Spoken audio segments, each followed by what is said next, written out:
नमस्कार दोस्तों। Very good morning. बहुत बहुत स्वागत है आपका आज की ताजा खबर में। चलिए, हमेशा की तरह हम ग्लोबल इकोनॉमी के साथ ही शुरुआत करने वाले हैं, जहां पर सबसे पहले बात हम करने वाले हैं ऑयल प्राइसेस के बारे में। तो ऑयल प्राइसेस, जैसा कि आप जानते होंगे, पिछले एक हफ्ते से काफी तेजी से गिरते हुए दिख रहे हैं। तो इसी के चलते ऑयल एक्सपोर्टिंग नेशंस ने, यानी ओपेक प्लस नेशंस ने, जो एक ऑयल प्रोड्यूसिंग नेशंस का एक कार्टेल है, तो उन्होंने प्लान किया है to pause their October oil output. तो ये सारे जो नेशंस होते हैं, oil producing and exporting countries, तो इनका एक ग्रुप है जो डिसाइड करता है कि कितना ऑयल सप्लाई के लिए लाना है मार्केट्स में, बिकॉज इनकी बहुत बड़ी प्रॉफिटेबिलिटी ऑयल के प्राइसेस पर डिपेंड करती है। तो पिछले एक हफ्ते से जो न्यूज आई है वो यही है कि चाइना की ऑयल डिमांड बहुत ज्यादा घटने लगी है।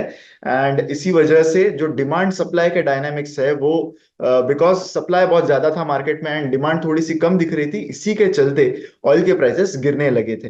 तो अक्टूबर के मंथ में ये सारे जो ओपेक नेशंस थे, इनका प्लान था कि वो सप्लाई बढ़ाएंगे, पर सारे प्राइजेस देखते हुए एंड जो ग्लोबल डायनामिक्स देखते हुए उन्होंने प्लान किया है कि इसमें वो एक टेम्पररी रुकावट लाने वाले हैं, पॉज करने वाले हैं वो। ये जो प्लान्ड आउटपुट हाइक था ऑफ 1,80,000 बैरल्स पर डे का, तो इसको वो 2 महीनों के लिए पॉज करने वाले हैं, क्योंकि क्रूड के जो प्राइसेस है वो 14 मंथ लो तक पहुंच चुके हैं।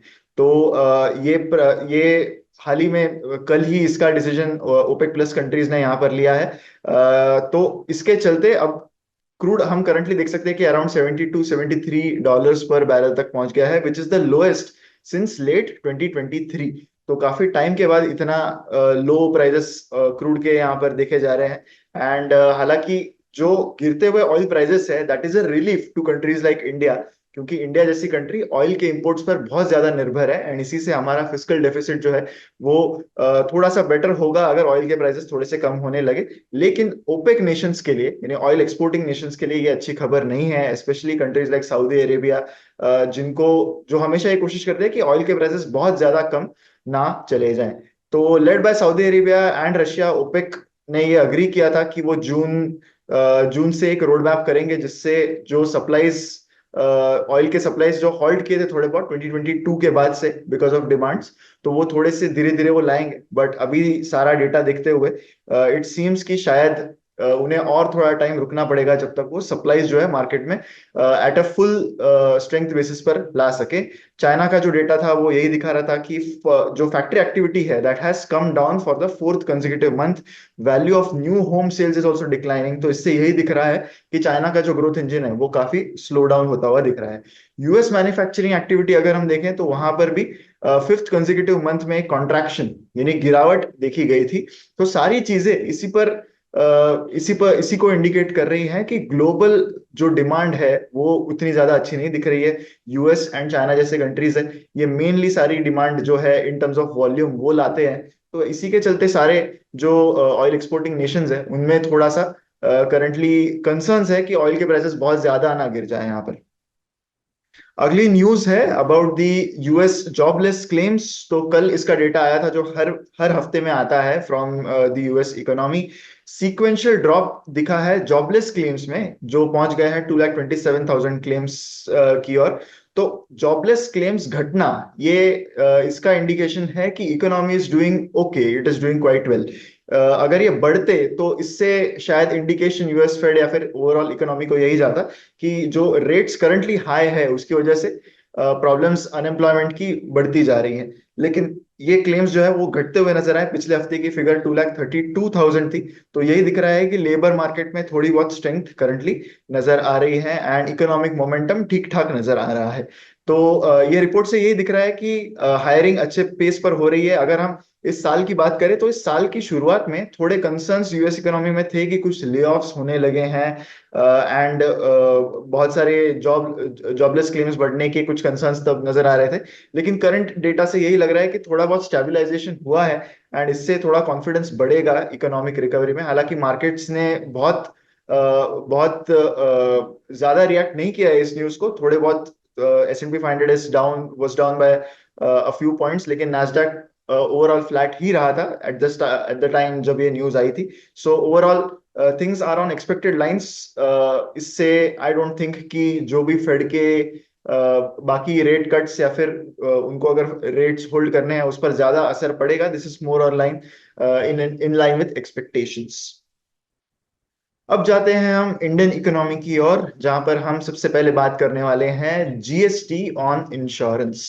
तो ये एक बहुत बड़ा चर्चे का विषय रहा है काफी टाइम से कि जीएसटी 18% का जीएसटी है on term insurance premium as well as health insurance premium. तो इस पर से बहुत टाइम से डिबेट है कि ये इतना ज्यादा जीएसटी इस पर होना चाहिए नहीं होना चाहिए, एग्जम्प्ट होना चाहिए या नहीं।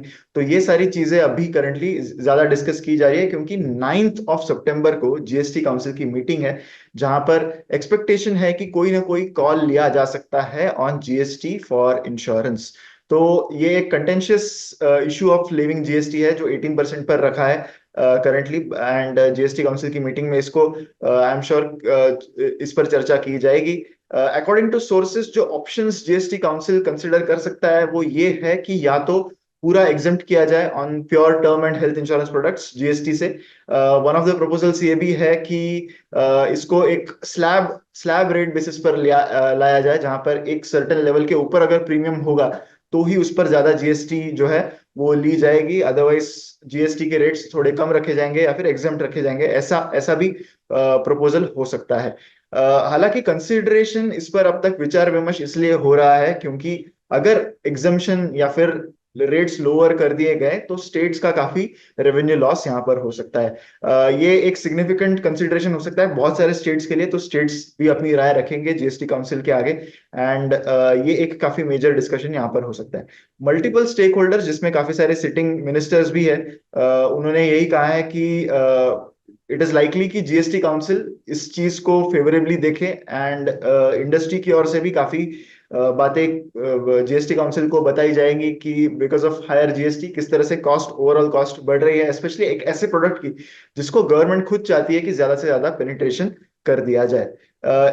एक रिसेंट रिप्लाई जो पार्लियामेंट को दिया गया उसके हिसाब से सेंटर ने ये नोट किया कि लगभग 24,000 करोड़ का जीएसटी कलेक्ट किया था in the last 3 years in health and life insurance, and another 3,200 जो है वो री इश्यूएंस ऑफ हेल्थ पॉलिसीज की वजह से कलेक्ट हुआ है। तो इस रेवेन्यू को मद्देनजर रखते हुए डिसीजंस लेने होंगे। अगर ये रेवेन्यू फॉरगो करने से स्टेट्स में कोई प्रॉब्लम नहीं है तो हो सकता है कि थोड़ा बहुत रेट कट हम एक्सपेक्ट कर सकते हैं in the GST rate on health and term insurance premiums.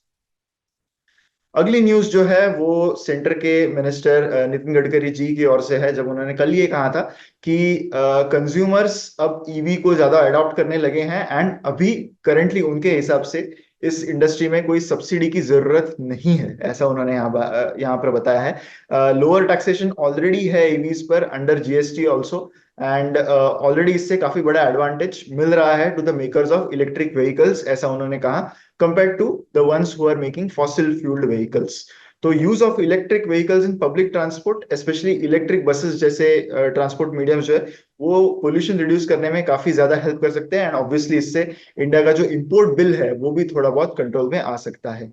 इस हफ्ते में पहले भी गडकरी जी ने कहा था कि स्टेट मिनिस्टर से कहा था कि वो एडवोकेट करे कि जो जीएसटी है ऑन फ्लेक्स फ्यूल व्हीकल्स, वो अपकमिंग जो जीएसटी काउंसिल मीटिंग है उसमें वो प्रस्ताव रखे कि उस पर जो जीएसटी है वो थोड़ा सा कम कर दिया जाए। फ्लेक्सिबल फ्यूल व्हीकल या फ्लेक्स फ्यूल व्हीकल जो है उसमें एक फ्लेक्सिबिलिटी होती है of running on more than one type of fuel.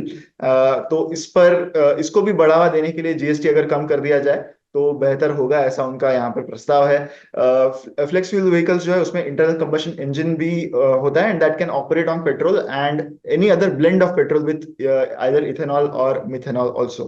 उन्होंने ये भी कहा कि वो एनकरेज करना चाहते हैं इंडियन ऑटोमोबाइल कंपनीज को कि वो मैन्युफैक्चरिंग क्लीनर व्हीकल्स का करें, like electric vehicles, to reduce the pollution and also to help cut fossil fuel imports. अब बढ़ते हैं स्टॉक वाइज न्यूज की ओर, जहां पर सबसे पहले हम बात करने वाले हैं कोल इंडिया की। तो कोल इंडिया जो है it is planning to start mining of lithium, nickel, cobalt and a few more minerals in foreign countries. तो मई 2024 में सेंट्रल गवर्नमेंट ने कहा था coal India, NMDC and ONGC विदेश से to actively look for places जहां पर क्रिटिकल मिनरल असेट्स जो है वो ओवरसीज मौजूद है।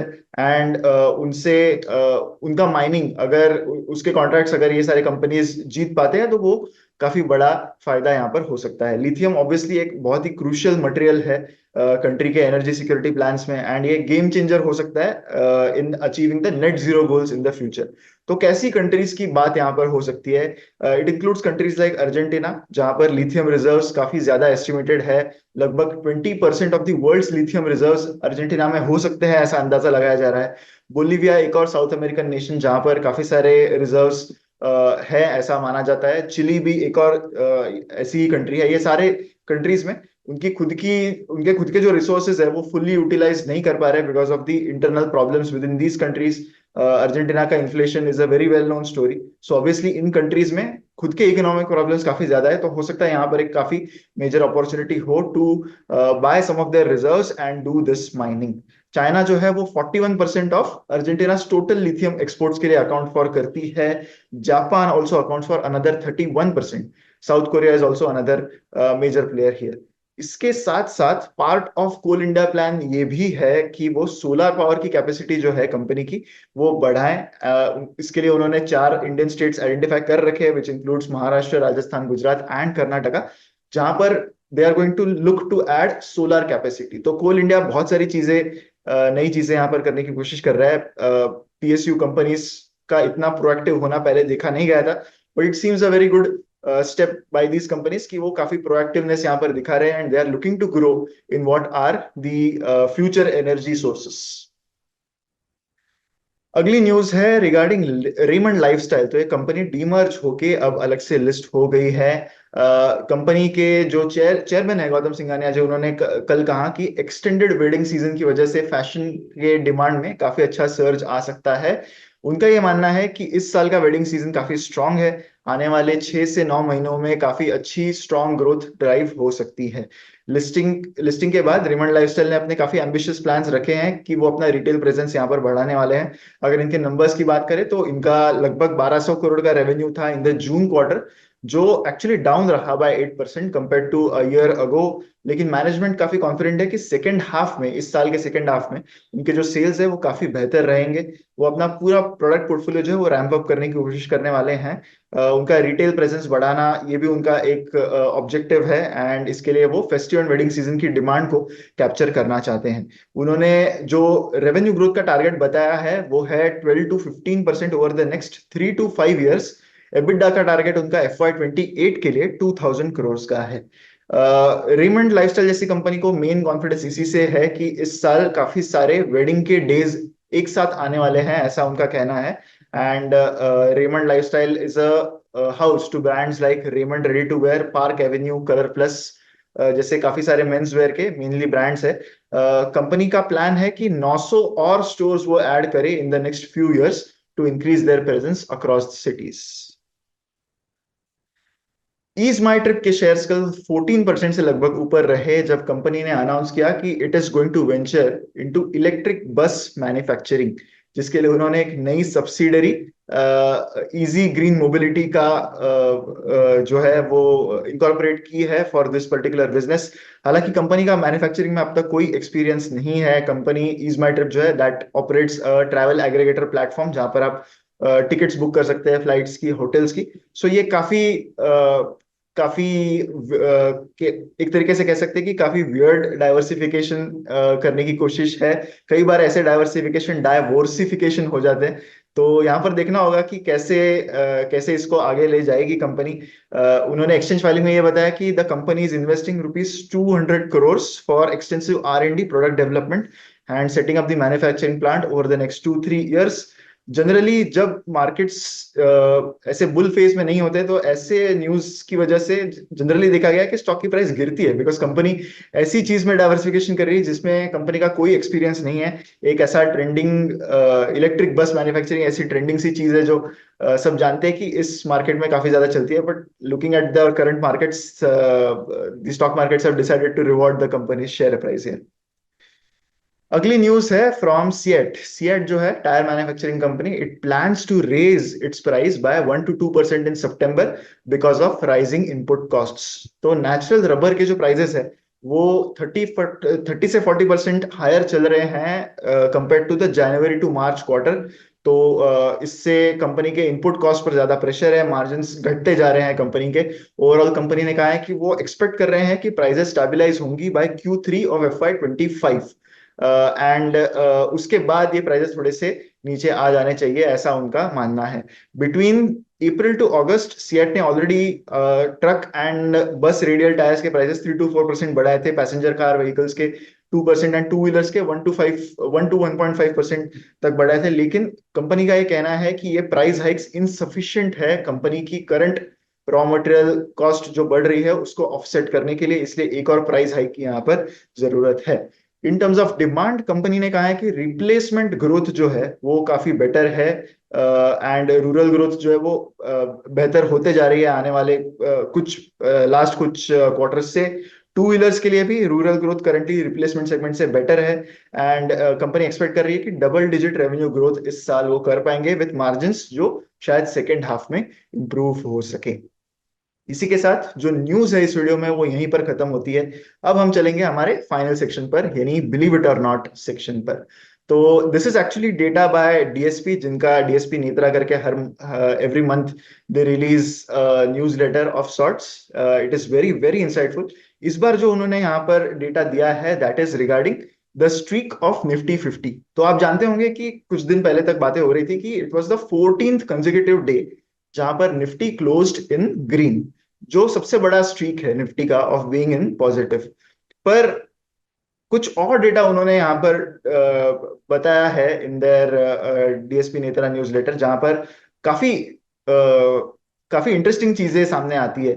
सबसे इंटरेस्टिंग चीज मुझे इसमें ये लगी कि एक उन्होंने यहाँ पर ग्राफ दिया है अबाउट कंजिक्यूटिव मंथ्स जिसमें Nifty 50 has gone without a 5% decline, यानी पूरे महीने के बाद जो मंथली रिटर्न्स आते हैं उसमें 5% से ज्यादा डिक्लाइन ना हुआ हो। इसके कंजिक्यूटिव मंथ्स करंटली कितने हैं? That count currently is 53 months. तो 53 मंथ्स हो गए हैं मार्केट में जहां पर निफ्टी 50 का जो इंडेक्स है that is not down by more than 5%। ये इसलिए इतना इंटरेस्टिंग सा डेटा है बिकॉज इससे पहले इतने ज्यादा महीनों तक Nifty has never been more than 5% down. This is 53rd week. So last I think March 2020 में हुआ होगा वो वीक जहां पर Nifty has gone down by more than 5%, लेकिन उसके बाद से ये अब तक हुआ नहीं है।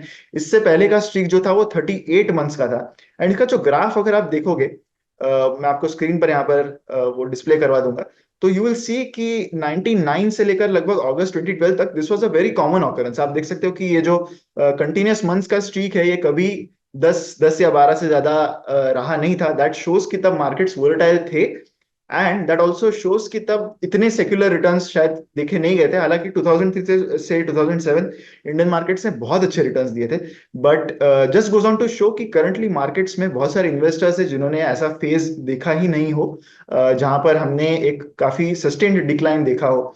एंड इसी के चलते this is a very interesting statistics that I thought कि मुझे आपके साथ शेयर करना चाहिए। एक और स्टैटिस्टिक उन्होंने बताया है कि consecutive years without a decline of more than 10%, यानी ऐसे कितने साल हो गए हैं जब निफ्टी का जो इंडेक्स है that has not gone down by more then 10%।